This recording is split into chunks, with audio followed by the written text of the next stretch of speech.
It is the saga that just seems to never end. It started with Nico Iamaleava leaving Tennessee and going to UCLA. Now it continues with his brother Madden, who bolted from Arkansas in favor of the Bruins as well. But the story does not end there. It's really just beginning, because money talks, and man, do we have a whole lot to say about all of that.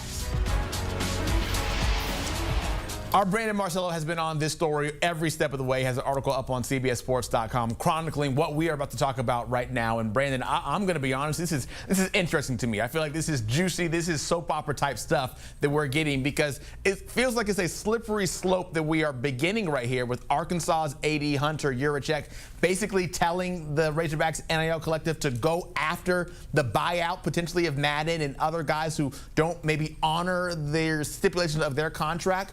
Will this happen?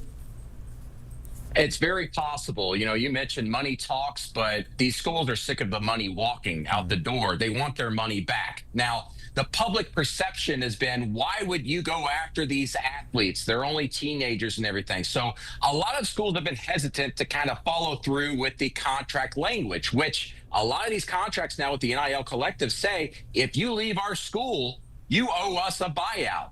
Not a lot of schools have pursued that. In fact, most schools have players who have left who have not honored their contracts by paying that buyout. So Arkansas, being really the first school to publicly say, on the heels of Nico Iamaleava leaving for UCLA, hey, if you don't give us our buyout money, we will pursue legal action.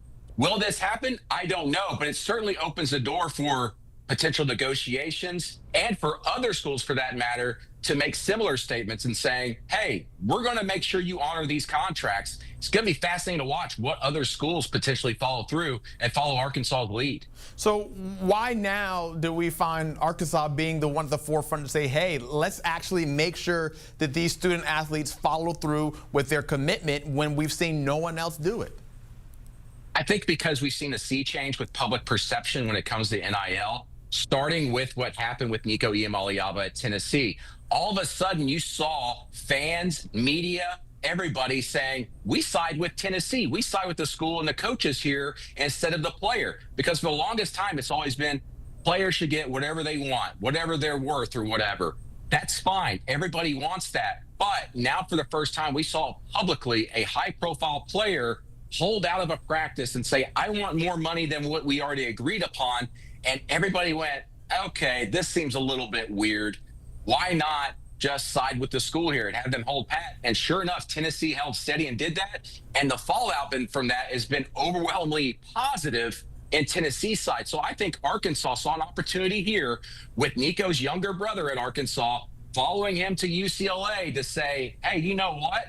We want some money back too, because you signed with us and you were only here through spring practices. You didn't play in a single game for us. And you're saying that we're going to pay you for practicing and then just to go and get you ready so you can go play at UCLA potentially. This is really, I think, opening the door to a much bigger situation and a storyline we're going to see develop throughout the summer until this house settlement ends up getting approved and revenue sharing starts up July 1st. Yeah, so what do you think that might change, that you bring up the revenue sharing and the house settlement? How might that affect the way that we are operating here from an NIL standpoint? And then would this make this desire for Arkansas to want to get their money back, would that make it all null and void basically then? I think NIL payouts are going to become a little bit smaller across the board, because most of the money now is going to be revenue sharing. That's going to be the salary for these players. NIL is just going to be complementary to that. Also, you're going to have more guidelines when it comes to NIL collectives.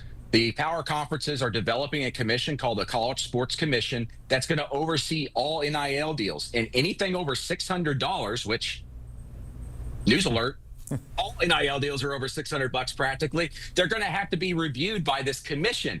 And if they don't see a noticeable return on investment, that a player does X, Y, and Z to get this money, and it's not just necessarily a pay-for-play scheme, they can punish the schools. They can withhold certain revenue from them and say, you can't share this revenue with players on the school side, let alone your NIL collectives not operating within our own guidelines. So this opens the door, one, potentially this case, but also in the future, these NIL deals are probably going to get smaller, but also they're going to be looked over a fine-tooth comb, not just by the school's lawyers and the agents, but also by this College Sports Commission. So let's double back here for a second, because we see coaches all across the country, when they go somewhere else, that their new school pays the buyout to hire a coach from leaving from another school. In this situation here, could you see UCLA potentially paying the buyout for Madden to make Arkansas be happy?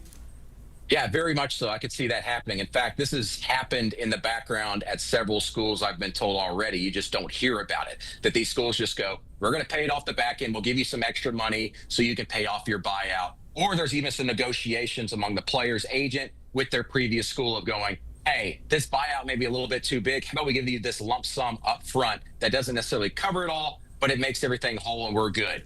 You also see a lot of players who enter the portal in the winter go to a new school, and in this spring go back to their old school. So in a way, they're able to save that buyout money themselves without having to pay it by just going back to their old school and maybe agreeing to the same deal they had at that previous school, or even a smaller deal. So some of these schools are getting a kind of a bargain there by that player coming back to their original school.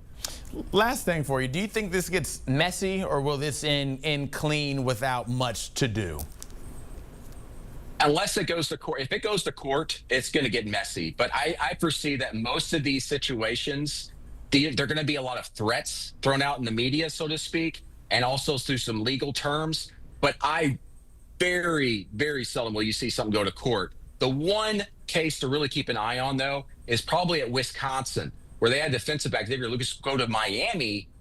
Wisconsin did not allow him to enter the transfer portal. And so the kid decided, I'm just going to transfer to Miami anyway. Well, Wisconsin's arguing, we have your NIL rights. You can't do that. And Wisconsin's thinking about pursuing legal action. Meanwhile, the kid's agent and his lawyer are considering pursuing legal action against Wisconsin because they didn't allow him to enter the transfer portal. Something that could get really messy, and I could see potentially head to court.